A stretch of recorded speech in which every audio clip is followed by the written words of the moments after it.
বন্ধুরা, আশা করি আপনারা সকলে ভালো আছেন। আজকে আপনাদের মাঝে একটি গুরুত্বপূর্ণ বিষয় নিয়ে আলোচনা করার জন্য আসলাম। খুব মনোযোগ সহকারে, ধৈর্য সহকারে এই ভিডিওটা দেখেন শেষ পর্যন্ত, তাহলে আপনারা অনেক কিছু বুঝতে পারবেন। এটা হচ্ছে যে গ্যাস সিলিন্ডার কেন বিস্ফোরণ হয়, এই বিষয় নিয়ে আজকে একটা গুরুত্বপূর্ণ বিষয় নিয়ে আলোচনা করব। এটা হচ্ছে যে গ্যাস সিলিন্ডার বিস্ফোরণ হওয়ার বেশ কিছু কারণ আছে। তার মধ্যে প্রধান কারণটা হচ্ছে গ্যাস সিলিন্ডারের যে লিকেজ। সবচেয়ে বড় কারণ হলো রেগুলেটর ঢিলা থাকলে, এবং পাইপ ফেটে গেলে বা পুরনো হলে, এবং চুলার সংযোগ ঠিক মতো না থাকলে, এবং এই অবস্থায় গ্যাস বের হয়ে ঘরে জমা হয় এবং পরে আগুনে বিস্ফোরিত হয়।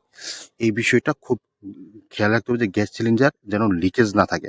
তারপরে হচ্ছে খারাপ এবং পুরনো পাইপ ব্যবহার করা। অনেক সময় রাবারের যে পাইপ আমরা ব্যবহার করি, সেটা ফাটল থাকলে ওই ফাটল দিয়ে গ্যাস বের হয়ে সেখান থেকে আগুন লেগে যাওয়ার সম্ভাবনা থাকে। তারপরে হচ্ছে রেগুলেটরের সমস্যা।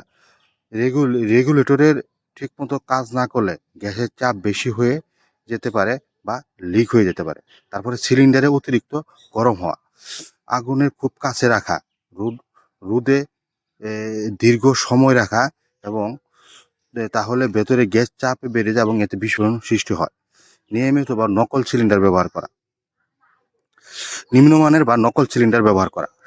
তাহলে খারাপ মানের সিলিন্ডার বা অবৈধভাবে ভরা সিলিন্ডার সহজে ক্ষতিগ্রস্ত হয়। তারপরে ভেন্টিলেশন না থাকা, আমরা যেখানে রান্না বান্না করি সেই রান্নাঘরে ভেন্টিলেশনের ব্যবস্থা না থাকা।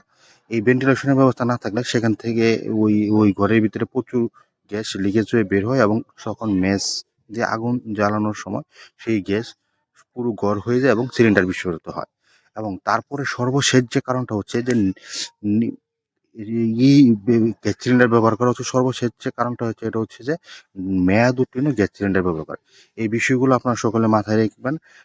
আমরা সকলে গ্যাস সিলিন্ডার ব্যবহার করি, এবং এই বিষয়গুলো মাথায় রেখে আমরা যদি গ্যাস সিলিন্ডার ব্যবহার করি তাহলে আমরা অবশ্যই দুর্ঘটনা এড়াতে পারবো। ভালো থাকেন, সুস্থ থাকেন।